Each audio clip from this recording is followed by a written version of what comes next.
नमस्कार, आप सभी का स्वागत है हमारे इस YouTube चैनल में। और जैसा कि हम लोगों का विषय चल रहा था पॉलिटी का, और पॉलिटी में हम लोगों ने पहले जो है अलग अलग चीजें देख ली हैं। आज जो हमारा विषय है वो मैनर ऑफ इलेक्शन, कि राष्ट्रपति और उपराष्ट्रपति का इलेक्शन कैसे होता है।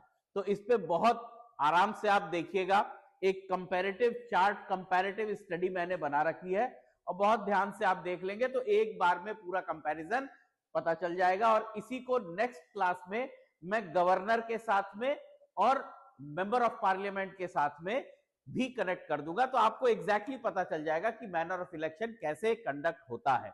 तो अब देखिए, अगर हम लोग मैनर ऑफ इलेक्शन देखते हैं प्रेसिडेंट के मामले में, तो बहुत सीधा सा देखते हैं कि प्रेसिडेंट का इलेक्शन 54 और 55 आर्टिकल 54 आर्टिकल 55 में दिया गया है। और मैनर ऑफ इलेक्शन क्या है, what is the manner of election, वो सीधे सीधे कहा गया है कि इलेक्टोरल कॉलेज के द्वारा एक इलेक्टोरल कॉलेज बनेगा, उसमें जो सदस्य होंगे वही दे सकते हैं वोट राष्ट्रपति और उपराष्ट्रपति के लिए। तो अब देखिए, यहां पे राष्ट्रपति का इलेक्टोरल कॉलेज अलग होता है, और जो उपराष्ट्रपति होता है उसके लिए जो इलेक्टोरल कॉलेज बनता है वो अलग बनता है। हम लोगों को ये प्रश्न कई बार कंफ्यूजन क्रिएट करता है, और लड़के अक्सर इसमें गलती करते हैं जो नहीं करनी है। पहली चीज देख लीजिए, अगर 54 और 55 आर्टिकल अनुच्छेद 54-55 में आप देखेंगे तो यहाँ पे पहले प्रेसिडेंट, इधर मैंने प्रेसिडेंट लिख दिया, इधर वाइस प्रेसिडेंट को कर दिया है।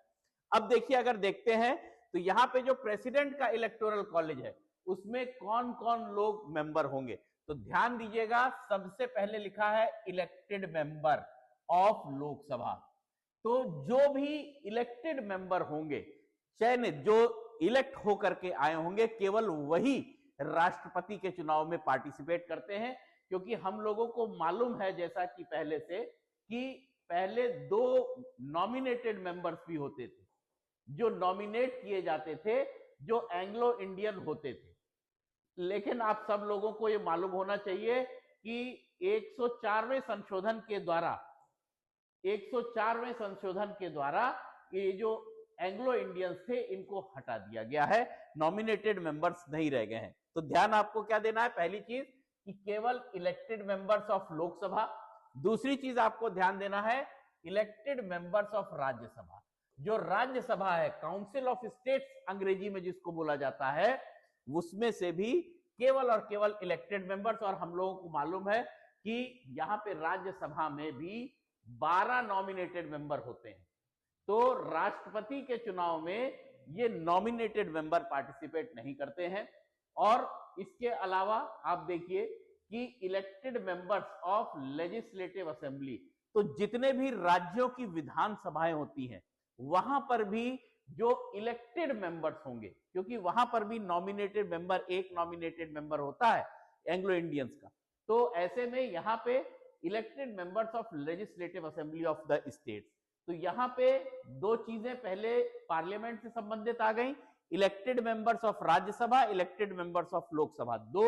तीसरा कौन हो गया, elected members of Vidhan Sabha, legislative assembly, विधानसभाओं के जो इलेक्टेड मेंबर्स होंगे।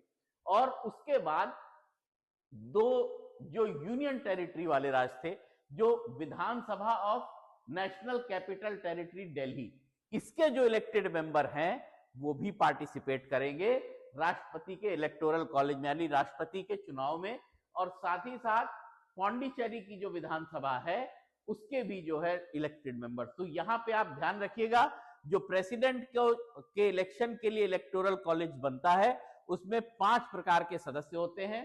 पहला इलेक्टेड मेंबर ऑफ लोकसभा, और दूसरा इलेक्टेड मेंबर ऑफ राज्यसभा, तीसरा इलेक्टेड मेंबर ऑफ विधानसभा, सभी राज्यों की विधानसभाओं का, और उसके बाद एनसीटी दिल्ली के विधानसभा के इलेक्टेड मेंबर्स, और पौंडीचेरी के। तो ये इतने मेंबर्स हो गए शामिल।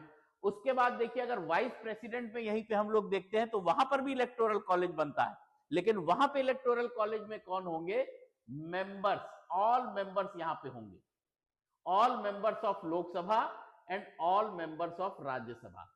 तो यहां पे जब ऑल मेंबर्स लिखा है तो ध्यान दीजिएगा, दोनों यहां पे दोनों की बात कर रहा है, इलेक्टेड मेंबर्स की भी और नॉमिनेटेड मेंबर्स की भी। तो लोकसभा के जो इलेक्टेड मेंबर्स होंगे जो नॉमिनेटेड मेंबर्स होंगे दोनों उस इलेक्टोरल कॉलेज में होंगे वाइस प्रेसिडेंट के, और राज्यसभा के इलेक्टेड और नॉमिनेटेड दोनों मेंबर्स शामिल होंगे। तो पहली तो सिमिलैरिटी ये आ गई, ध्यान देना है। लेकिन यहाँ पे जो वाइस प्रेसिडेंट का इलेक्शन होगा उसमें ये तीनों शामिल नहीं होंगे, यानी राज्य विधानसभाओं का जो भी इलेक्टेड मेंबर्स होंगे वो वाइस प्रेसिडेंट के इलेक्टोरल कॉलेज में शामिल नहीं होंगे। तो पहली चीज तो हो गया कि इलेक्टोरल कॉलेज से संबंधित। दूसरा जो इलेक्शन चाहिए वो चाहिए प्रोपोर्शनल रिप्रेजेंटेशन। देखिए, प्रोपोर्शनल रिप्रेजेंटेशन प्रेसिडेंट में भी और प्रोपोर्शनल रिप्रेजेंटेशन आनुपातिक रिप्रेजेंटेशन वाइस प्रेसिडेंट के लिए भी। इसी तरीके से सिंगल ट्रांसफरेबल वोट भी चाहिए, तो यहां पर भी देखिए सिंगल ट्रांसफरेबल वोट चाहिए। और लास्ट जो चौथी चीज रिक्वायर्ड है वो क्या चीज चाहिए, सीक्रेट बैलेट होगा, क्योंकि अभी हम जब आगे देखेंगे तो ओपन बैलेट से भी कुछ इलेक्शन कंडक्ट किए जाते हैं, कुछ इलेक्शंस में ओपन बैलेट रखा जाता है। तो ध्यान दीजिएगा, मैनर ऑफ इलेक्शन क्वेश्चन अक्सर पूछा जाता है, बहुत इंपॉर्टेंट क्वेश्चन है। यहां पे आपको ध्यान क्या देना है कि पहली चीज हो गई इलेक्टोरल कॉलेज से इलेक्ट होंगे, दूसरी चीज प्रोपोर्शनल रिप्रेजेंटेशन सिस्टम, तीसरी चीज बाय सिंगल ट्रांसफरेबल वोट, और चौथा बाय सीक्रेट बैलेट। यहां पर भी देखिए चार चीजें रिक्वायर्ड है, electoral college, proportional representation, single transferable vote, और चौथा सीक्रेट बैलेट। और ध्यान दीजिएगा, बहुत इंपॉर्टेंट यहां पे और मैं आपको बता दे रहा हूं कि ये जो प्रोपोर्शनल रिप्रेजेंटेशन है इसको मैं किसी एक नेक्स्ट वीडियो में, और सिंगल ट्रांसफरेबल कैसे एग्जैक्टली इलेक्शन कंडक्ट होता है वो मैं आपको नेक्स्ट किसी एक वीडियो में बता दूंगा। तो यहां पे ये बहुत इंपॉर्टेंट है, manner of election of president और वाइस प्रेसिडेंट। मैंने कंपैरेटिव चार्ट बना दिया है, उम्मीद करता हूं कि आपको समझ में आ गया होगा। अगर कोई चीज ना समझ में आए आप हमको मैसेज डाल दीजिएगा, आपसे हम लोग कांटेक्ट कर लेंगे। चलिए, बहुत बहुत धन्यवाद, wish you best of luck, thank you, नमस्कार।